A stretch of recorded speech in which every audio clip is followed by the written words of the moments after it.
जैन साथियों, कैसे हैं आप सब। स्वागत है आपका एक बार फिर आपके अपने YouTube channel Shri Shyam class में। जी हाँ, आज अपन बात करेंगे आर्मी मैथ्स प्रैक्टिस सेट 6 की, जिसमें आर्मी की मैथ्स बेसिक से करवाई जाएगी। आज से पहले अपन 5 प्रैक्टिस सेट कर चुके हैं, मतलब प्रत्येक प्रैक्टिस सेट में अपन पूरे 15 प्रश्न लेकर आते हैं आपके सामने, और वो 15 प्रश्न हर एक अलग अलग टॉपिक से लिए जाते हैं, महत्वपूर्ण टॉपिक से आपके सामने प्रस्तुत किए जाते हैं। अगर आप पहली बार हमारे चैनल पर विजिट हुए हैं तो चैनल को सब्सक्राइब जरूर कीजिएगा। देखिएगा 10 प्रश्न अगर आप यहाँ पर सरल कर देते हो तो आप जरूर फौजी बन जाओगे। 10 प्रश्न अगर यहाँ पे सरल कर देते हो, क्योंकि मैथ्स का लोड सबसे ज़्यादा रहता है छात्रों को, सबसे ज़्यादा डर अगर किसी का सताता है तो वो मैथ्स का सताता है।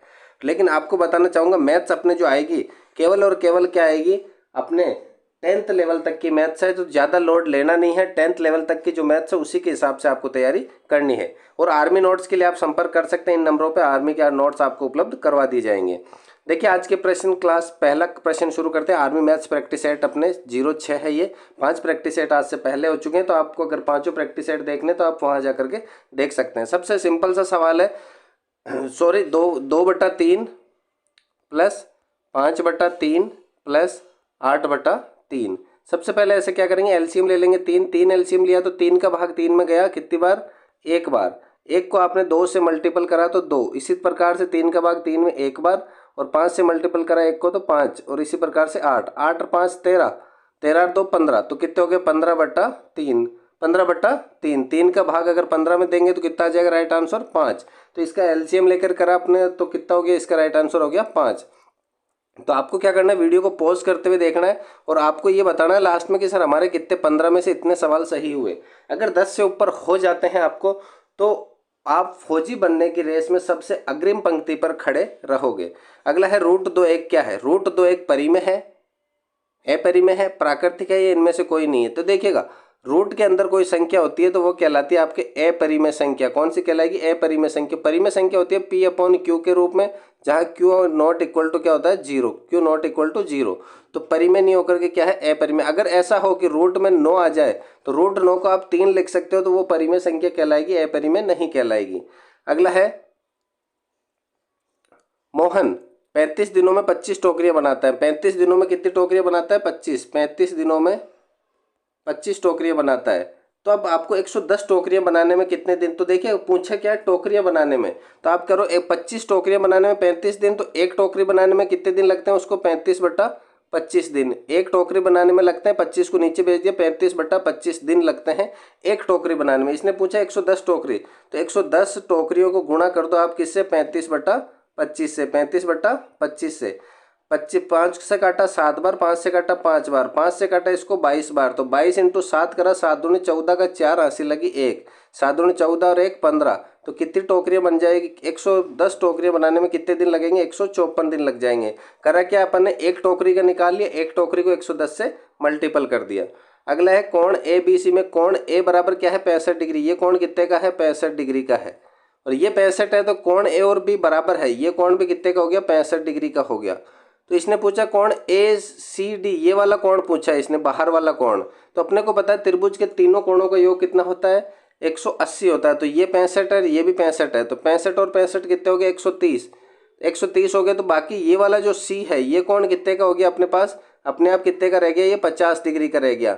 ये 50 का है, तो अपने को पता है कि एक सीधी रेखा में बने हुए कोण कितने डिग्री के होते हैं, 180 के होते हैं। ये कोण अगर 50 का है तो ये कोण कितने का हो जाएगा, 130 डिग्री का हो जाएगा। कितने का हो जाएगा, 130 डिग्री का हो जाएगा। सिंपल सवाल है। अगला दो संख्याओं का गुणनफल 4725 है। 4725 दो संख्याओं का गुणनफल है। महत्तम समावर्तक यदि 15 हो तो उनका लघुत्तम समावर्तक ज्ञात कीजिए। देखिए एक सीधा सा सूत्र होता है, HCF गुणा LCM बराबर फर्स्ट संख्या गुणा सेकंड संख्या। इस तरह से सवाल सिंपल सा होता है। तो देखिएगा HCF और LC दो संख्याओं का गुणनफल, ये दोनों पहले का गुणनफल दे रखा आपने 4725। कितना दे रखा, 4725। महत्तम समावर्त HCF दे रखा आपको 15, और LCM आपसे पूछा है। LCM क्या करा है, पूछा, तो LCM ज्ञात करने के लिए अपन ने क्या करा, 4725 में ये 15 का भाग दे दिया, 15 का भाग दे दिया, 15 तिया कितने हो गए, 45 के 3, और बच्चे कितने, 47 में से 45, 2 और 2 22, 15 एकम 15 बच गए, 7 और 5 15, 5 75, तो कितने हो गए, 315। यानी LCM कितना हो गया, 315 हो गया। नेक्स्ट प्रश्न है, यह एक निश्चित धनराशि 20 वर्षों में दुगुनी हो जाती है। यानी टाइम दे रखा 20 वर्ष और 100 के 200 हो गए। 100 के 200 हो गए तो वार्षिक ब्याज दर ज्ञात कीजिए। देखिएगा सीधा सा सूत्र होता है SI, SI बराबर PRT बटा 100। पी का मतलब मान लो आपने 100 रुपये किसी को दिए, उसने दुगुना मतलब 200 दे दिया आपको, तो ब्याज कितना हो गया आपके पास 100 रुपये हो गया। तो 100 रुपये तो अपना ब्याज हुआ SI। पी आपने किसी को 100 रुपये दिए, आर आपको निकालनी है और समय दे रखा है 20 वर्ष। समय कितना दे रखा है आपको 20 वर्ष बटा 100। तो देखो 100 से 100 काट दिया आपने। अब 20 का भाग दो आप 100 के अंदर तो आर निकल जाएगा। तो 100 के अंदर अगर 20 का भाग दिया अपन ने तो कितना हो जाएगा, आर का मान 5% क्या होगी, दर का मान कितना हो गया 5%। नेक्स्ट है 7 लड़कों की औसत आयु 20 वर्ष है। 7 लड़कों की औसत आयु, देखिए औसत का सूत्र होता है राशियों का योग बटा राशियों की संख्या। तो यहाँ 7 लड़कों की औसत आयु यानी लड़कों की संख्या 7 दे रखी है और औसत दे रखा है 20। तो 7 इंटू 20 कर दो, 7 इंटू 20 कितना हो गया, 7 दूनी 14, 140 वर्ष हो गया। फिर यदि पहले 6 लड़कों की आयु का औसत 19.5 है तो 6 की आयु का 19.5 से गुणा कर दो। जब अपन इसको गुणा करें 6 पंजे 30 का 0, हाथ से लगी 3, 9 चिक 54, 55 56 57, हाथ से लगी 5, 6 कम 6 5 11, 117 हो गया। तो ये पूछ रहा है जो 7वां लड़का उसकी आयु कितनी होगी, तो 140 में से 117 घटाया तो कितने वर्ष होगी, 23 वर्ष उसकी लड़के की उम्र हो चुकी है। तो देखिएगा इस प्रकार के सवालों को गुणा करके भी कर सकते हैं। 20 की जगह अगर यहाँ 7 की जगह 9 दे रखा होता तो ये पूछते कि भाई 2 लड़कों की जो है, 3 लड़कों की जो है, जो बाकी रह गए उनकी एवरेज उम्र कितनी हो जाएगी, तो वो भी अपन निकाल सकते हैं। नेक्स्ट प्रश्न है, एक त्रिभुज की परिधि 600 मीटर है। त्रिभुज की परिधि का मतलब हो गया त्रिभुज के चारों ओर का एक राउंड जो है वो 600 मीटर का है। और अपने को पता है 600 मीटर के त्रिभुज की परिधि, समबाहु त्रिभुज मान लिया परिधि कितनी है 600 मीटर है और अलग अलग भुजाएं हैं। यदि भुजाओं का अनुपात 12x अनुपात में हो तो 12x plus 13x plus 15x मान लिया। इन सबको अगर मैंने जोड़ा तो कितने हो गए, 12 और 13 कितने हो गए आपके 25, 25 और 15 कितने हो गए 40x। 40x बराबर कितना दे रखा है आपको 600 दे रखा है। 40x बराबर 600, तो x बराबर कितना हो जाएगा 600 बटा 40। 600 बटा 40, 0 से 0 काट दिया, 4 से काटा 12, 4 से काटा एक बार और 2 और 0 बच गए तो 15 बार, कितने हो गए 15। यानी कि अब अनुपात x का मान कितना आया 15। तो सबसे लंबी भुजा कितनी है, सबसे लंबी भुजा कौन सी है 15x वाली है। तो 15 को 15 से मल्टीपल करेंगे तो कितना आ जाएगा अपने पास 225 हो जाएगा राइट आंसर। अगला प्रश्न है, देखिएगा अपन जितने भी प्रश्न है अपन 15 मिनट के अंदर कोशिश करते हैं कि 15 मिनट में 15% हो जाए अपने। और आप जो दे रहे हो एग्जाम, अगर आपके 15 मिनट से ज़्यादा लग रहे हैं तो कोई लोड लेने की जरूरत नहीं है, वहाँ अपने को 60 मिनट पूरे मिलेंगे। आपके जीके में आपको टाइम लगने वाला मात्र 10 मिनट, मात्र 10 मिनट ही लगेगा आपको जीएस का। तो 20 मिनट, बाकी बचे जो 40 मिनट है वो आपको अपने 20 प्रश्नों को देने हैं, जिसमें 15% मैथ्स के और 5% जी अपने रीजनिंग के। तो देखिएगा एक यदि 10 आदमी एक काम को 4 दिन में करते हैं, 10 आदमी कितने दिन में कर रहे हैं 4 दिन में काम करते हैं, 10 आदमी 4 दिन में, तो जरूरत पड़ने पर पड़ेगी एक कितने आदमी को जरूरत पड़ेगी यदि 5 दिन में एक काम को समाप्त कर, तो 5 गुना आदमी कितने हैं x आदमी है। तो आपको x का मान निकालना, तो 5 को नीचे भेज दो, 5 को नीचे भेजेंगे तो 5 से 10 कटेगा 2 बार, 2 इंटू 4 कितना हो जाएगा 8 आदमी, 2 इंटू 4 कितना हो गया आपके 8 आदमी राइट आंसर हो जाएगा। अगला प्रश्न है, रवि ने 800 रुपये में एक शर्ट खरीदा और 900 में बेच दिया। 800 में तो उसने खरीदा और 900 में बेच दिया, तो बताओ उसे कितना प्रतिशत मुनाफा हुआ, मुनाफा कितने परसेंट का हुआ। देखिएगा 800 रुपये जो है वो अपने आप में क्या है 100% है, अपने आप में 100%, यानी क्रय मूल्य हमेशा क्या होता है 100% होता है। लाभ और हानि की गणना हमेशा किस पर करते हैं, क्रय मूल्य पर। अब इसको फायदा कितने के रुपए का हुआ है 100 रुपये का हुआ है, फायदा कितने का हो गया 100 का। तो 800 का कितना प्रतिशत, कितना प्रतिशत बराबर 100 रुपये है, यही सवाल हुआ। तो 800 का की जगह x, कितना की जगह x लिख दिया, का की जगह गुणा और x और प्रतिशत का निशान हटाए बट्टा 100 बराबर 100। 2 0 से 2 0 कट गया, अपन को x चाहिए तो 8 का भाग दे दो उधर, 100 में 8 का भाग दिया तो कितना हो जाएगा 12.5। तो लाभ कितने का हो गया 12.5% का क्या हो गया यहाँ पर लाभ हो गया। अगला है, दो संख्या 1:3 के अनुपात में यदि इनका योग 240 है तो इनका अंतर कितना होगा। देखिए अनुपात का सवाल अभी ऊपर जो आपने आया त्रिभुज वाला अनुपात भुजाओं का, वहां पर भी मैंने बताया कि अनुपात वाले जो सवाल है उनको x मानते हुए करेंगे अपन। तो 1x और इधर हो गया 3x। यदि इनका योग यानी इनको जोड़ दिया जाए तो कितना बन रहा है 240 बन रहा है, तो कितना बन रहा है 240। तो 3 और 1 कितना हो गया 4x, 4x बराबर 240 है। तो आपसे पहले x का मान निकालो, x बराबर 240 बटा 4, 4 से डिवाइड करा तो 60 हो गया। एक्स का मान कितना हो गया 60। तो वह संख्याएं कितनी होगी, यहाँ पे तो 60 होगी, एक तो होगी संख्या 60 और यहाँ पे 60 × 3 कितनी होगी 180। अब पूछा इनका अंतर, अंतर मतलब इनको घटाना है, तो 180 में से 60 घटाओ तो कितने बचेंगे आपके पास 120। तो यहाँ पे राइट आंसर कितना हो जाएगा 120 हो जाएगा। ऑप्शन नंबर सी हो जाएगा, ऑप्शन नंबर सी इसका राइट आंसर हो जाएगा।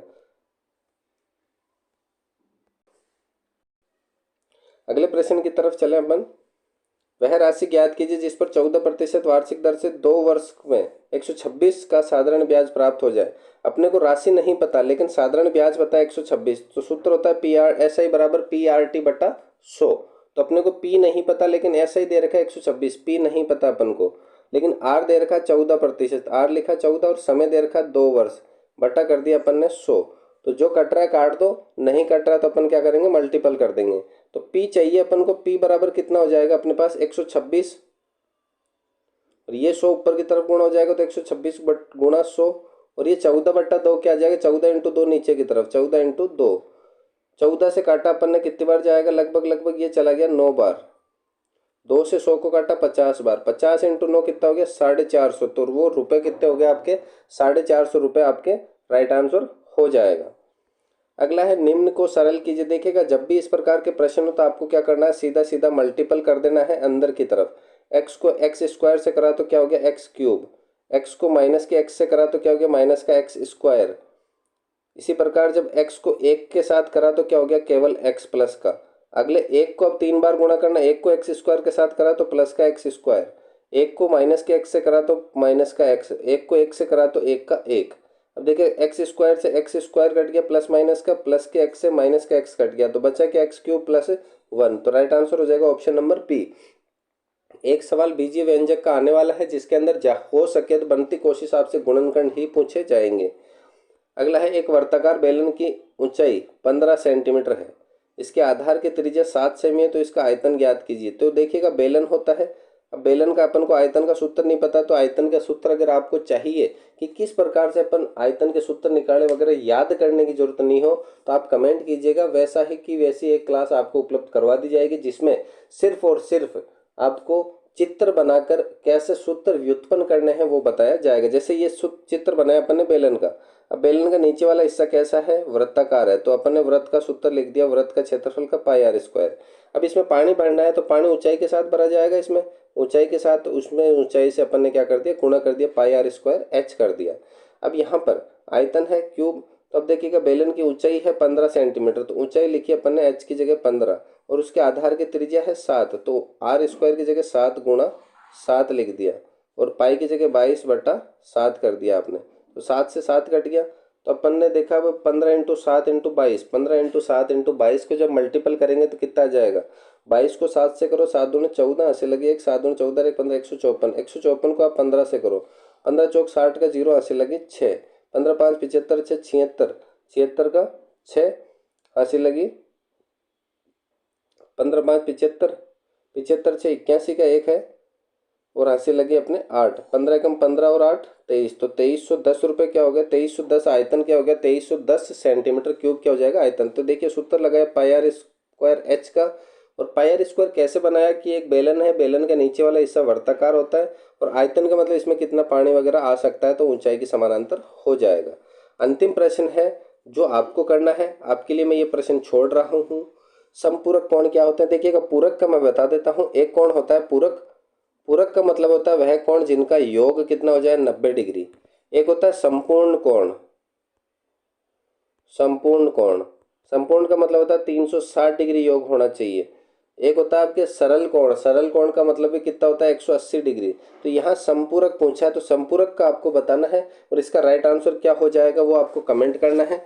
62 डिग्री का संपूरक कोण क्या होगा। देखिएगा ये एक प्रश्न अपन हर एक टेस्ट सीरीज में छोड़ते हैं 15% आपके लिए, तो हम जिसका राइट आंसर होगा उसका कमेंट पिनअप किया जाएगा, तो इसका जवाब आपको कमेंट में देना है। अगर क्लास पसंद आती है तो वीडियो को लाइक करें और अपने दोस्तों के साथ चैनल को चैनल को ज़रूर शेयर कीजिएगा, और नए जुड़े हैं अगर आप यहाँ तक पहुँचे हैं तो चैनल को सब्सक्राइब ज़रूर कीजिएगा। मिलते हैं अगली क्लास में, तब तक के लिए जय हिंद, वंदे मातरम।